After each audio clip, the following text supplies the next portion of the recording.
Welcome everybody to part 2 of a conversation that Marilyn Bradford and myself, Marnie Barranco, have been having. And we've just been looking at mental health in the world right now in light of coronavirus, and what are some tools that you can use if you haven't been so mentally healthy, or you're concerned about wanting to stay there and you're not quite sure how. So Marilyn, what would you say to that? What are some things people can do?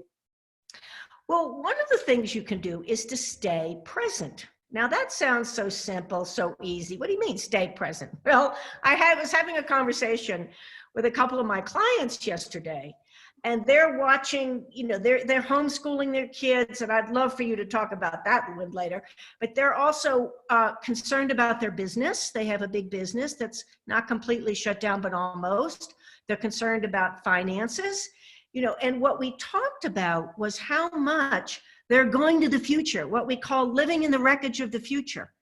So I was asking them, do you actually know two things? Do you actually know what's going to occur? And she was like, no. So let me ask you another question. I said, I want you to just get really centered and ask yourself, do you know that whatever comes up, you can, and you and your partner can handle it? That's an awesome question. And she got really quiet and she said, yes, whatever comes up, we're going to be okay because we can deal with it.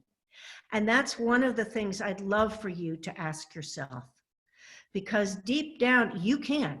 You wouldn't be listening to this if you couldn't, because this is all about tools and knowing what you know. The thing is, there's so much pressure now to not know what you know, to go into panic, but you actually know that whatever's going to come up, you're going to be able to handle it. So that's something I really desire to convey. And also keep asking yourself, my universe, their universe. My universe, their universe. Once you get that sense of, I know we can handle it, then whenever you have that panic again, or that, oh no, this is bad, my neighbors are there, my universe, their universe, and 10-second increments. It's taken me years to really understand what that access tool is, but it's all about not being in the past and not being in the future, because here's the thing, you can't control either. And that's what creates panic in people. Excuse me. People often feel panic because they're going to the wreckage of the future and they're trying to control it, and they can't do it, so they panic, so they try harder to control it. So what if you didn't have to control the future? What if just by being you and being present and choosing happiness and taking care of whatever's in front of you and asking, what else could I create today? What else would be fun?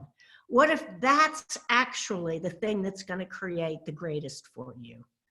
That's amazing. And the universe actually conspires on our behalf. And and often it speaks in whispers. So when we're staying, I love those questions, Marilyn, that, can you handle this? And when you get the sense of that, oh yeah, we're going to be fine, then their universe, my universe, that's awesome.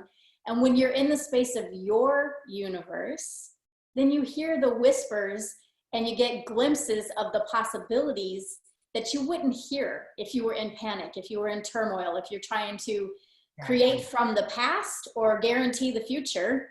You shut off your ability to receive what is available that you see, if you have the space of peace and ease and presence that you're talking about. Oh, thank you. That's a perfect summary of it. That's awesome. Thank you, Marnie. Yes. So more tips and tools for you on mental health during coronavirus or anything else, if you're watching this in the future, anything that's up in the world. And look for me and Marilyn back again, because we will be. Thanks, Marilyn. Thank you.